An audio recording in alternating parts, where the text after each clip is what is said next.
ungkap pada persidangan. Nanti kita ungkap lebih lengkap di dalam pembelaan kita ya, fakta-fakta apa yang terkait, kemudian bukti-bukti apa yang relevan untuk mengkonter apa yang disampaikan oleh jaksa penuntut umum. Dari sisi kami tentu sebagai penasihat hukum, juga dari sisi Pak Sambo.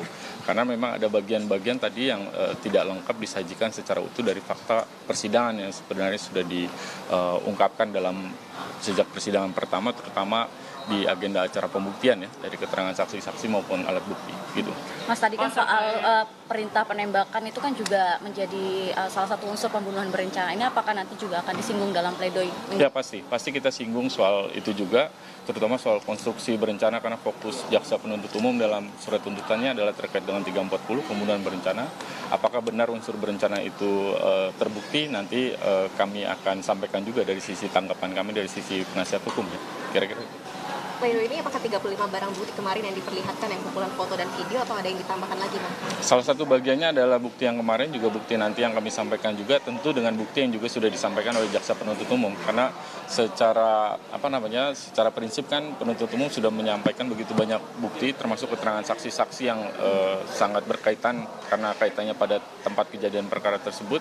Nah itu juga ada keterangan-keterangan yang sebenarnya relevan untuk pembelaan kami. Nanti kami sampaikanlah secara lengkap di dalam pledoi kami ya, gitu.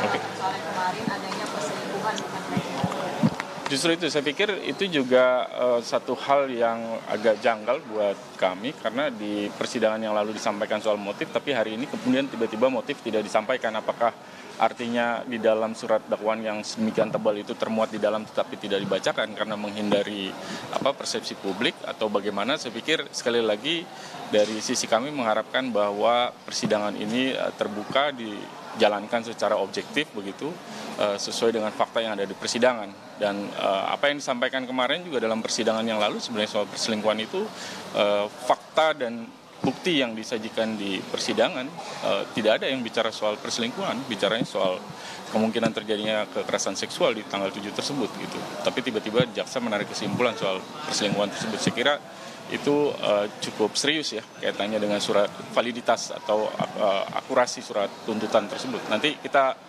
tanggapan lebih lengkap saya pikir nanti kami ajukan dalam pledoi dan pembelaan kami. Mas Mala tadi mengatakan ada fakta yang tidak lengkap. Apakah ini terkait dengan bukti pelecehan yang ada di Magelang itu yang dimaksud Mas Mala tadi?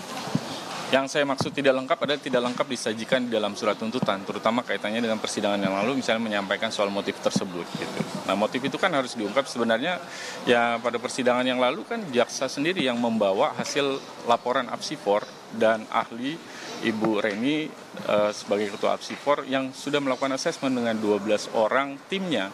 Itu kan bukti dari jaksa penuntut umum untuk membuktikan terkait motif. Itu yang paling terutama, dan hasil laporan juga keterangan ahli menyampaikan kredibilitas soal keterangan di tanggal 7 yang berkaitan dengan kekerasan seksual itu. Tapi tiba-tiba itu dikesampingkan oleh jaksa sendiri, padahal itu disajikan oleh jaksa penuntut umum. Saya kira itu nanti harus kita ungkapkan secara utuh pada pembelaan kami nanti. Dan nanti tentu masih ada setelah pembelaan kan yang berwenang untuk menentukan dan melakukan penilaian final soal perkara ini tentu adalah majelis hakim, sehingga juga kami berharap nanti majelis bisa mempertimbangkan dari kedua sisi dan tentunya juga memberikan penilaian secara faktual ya, sesuai dengan fakta dan bukti yang ada di persidangan dan terbuka pada semua fakta, bukan hanya pada satu keterangan saksi saja. Saya kira itu prinsipnya.